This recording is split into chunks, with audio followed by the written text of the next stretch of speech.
Nezdal's going to wake himself up snoring. He's going to jump on his computer. He's going to see that we're still on, and he's going to be like, "What the blank?" Yeah, right. Santa Cruz. That's a good question. I can answer that. Do you know that one? Yes. If you guys want Steve Anderson's channel, Steve, say hi in the chat. Oh, Type something, and you guys can go over there, and you can get him over there. yeah.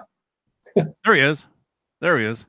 Actually, Steve, like I said though, you've got a wrench. You can go over there, copy your the address in the address bar, and just put it in.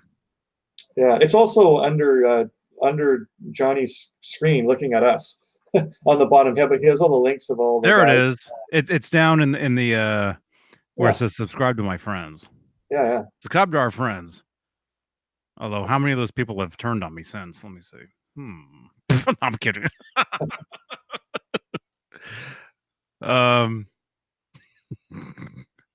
but as far as Santa Cruz 3600, let's see. Steve and Johnny back again shortly. Question: have you ever heard the story on Roth's short-lived radio program back in 2006 that it was David Lee Roth gave Eddie the idea to stripe his guitars? Yes, I heard that, and I can tell you exactly what that was or is.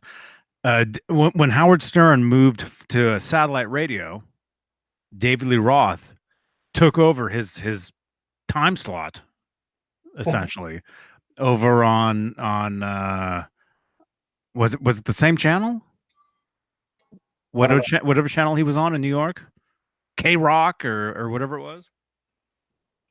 Oh, I hope you didn't hear that. But yeah, Roth would tell a lot of stories, which he does now on the Roth podcast. He's got the Roth show now, where he tells a lot of stories and stuff. But there was one. You're high on the chat. Got munchies. Hey, Sean. There was one story that Roth told where when Van Halen, when they were first starting out, he basically what he says was he got the idea. It was Roth says it was his idea for Eddie to stripe his guitar, and he says he got the idea because the bass player in the Clash had a striped bass, which is true. It's all true. I mean, look up pictures of the Clash and back then, and yeah, the guy has a striped bass. But Roth says it was his idea for Eddie. He gave Eddie the idea to stripe the guitar. And here's the thing that makes it kind of weird was Roth said that he named the guitar UBAB. Okay, meaning the Frankenstein. We're assuming. And the thing that makes it think like, huh, is Eddie did have a guitar some years later during the Fair Warning tour. Yeah. That said UBAB 2 on the back of it. Okay. So for Roth to know at least that name, yeah, makes you think like, well, there must be some truth to this, because how else would he know that name? Only us nerds know of the UBAB 2. You know, which was the back of the original Star guitar. Right? Yes. Or not? Am I wrong? No. It says UBAB on the back, or UBAB 2 or something. Yes. I don't know.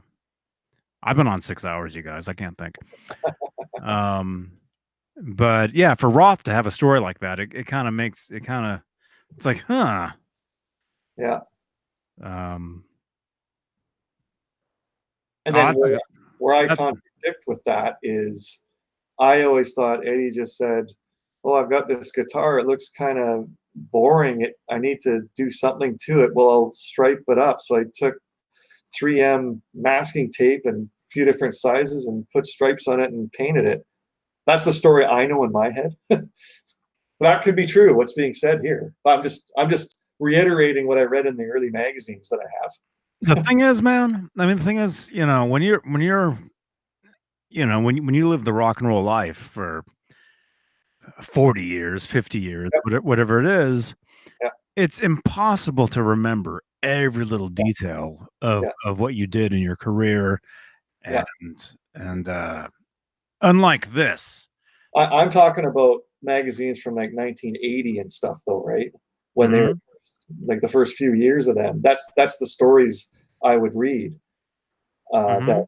he said, no, I just had this guitar and it looked like it needed paint, and I put stripes on it, just something to do. It like a whim, right? This thing could be true. The David Lee Roth thing, that's fine. I'm just reiterating what I read. Well, And yeah, I mean, the thing that makes it interesting about what Roth said is him calling the guitar "UBAB." absolutely. That's the Yeah, thing that makes me think, well, there must be some truth to this, or there's yeah, something going on because I don't think Roth would even know that Eddie has a guitar in the back of it that says "UBAB 2" on it. yeah, You yeah, know, yeah, it's weird. yeah. It is. You know, and yeah, Roth has an amazing memory. I mean, the stories that he tells, um, are incredible. Yeah, Although I'll have to admit, I haven't listened to most of them. I listened to him on Joe Rogan. I watched him live on Joe Rogan that one time for yeah, three yeah, hours or whatever it was.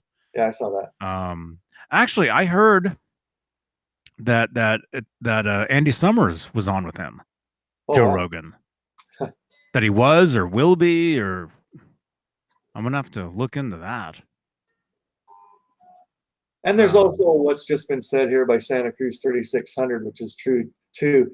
Eddie would always say stuff in the magazines, I remember, and interviews where he'd never really tell the truth. He'd always sort of give it a half spin on it, so you never really knew what he well, was thinking or doing. well, Yeah, he never wanted people to copy what he was doing. absolutely. Anything. Because I mean, when you're doing something that's when you're the top of the top and Yeah, you're doing something everybody wants to know what you're doing, you don't want people knowing what you're doing.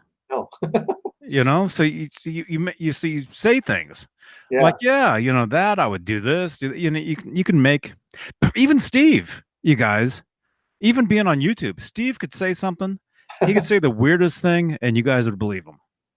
It's the same deal, you know.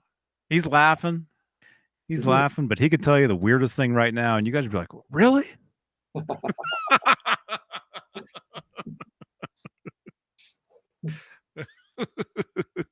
But it's cool.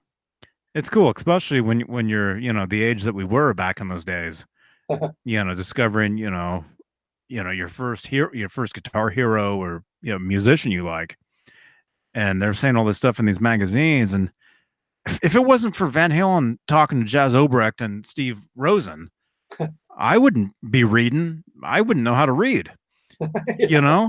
I mean, I only know how to read, so I could read those interviews with Obrecht and who apparently I'm kind of related to by marriage, Yes. or not me, my uncle, um, and Steve Rosen, who again, Steve, if you see this, dude, we love you, man. He sent me an email a couple days ago.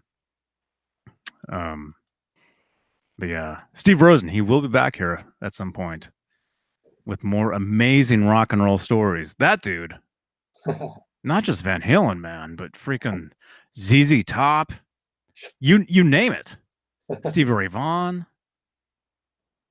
So many, Did you see did you hear his Ingve stories? No. I His didn't. man. Yeah, and that's the thing. I got to make that into a podcast when I get some time.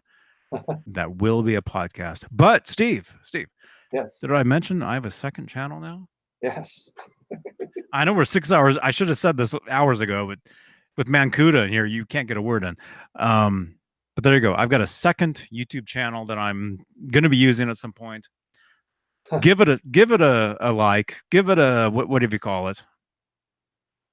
And if we get enough of those, maybe Steve Anderson can be running that thing. Whoa. Yeah.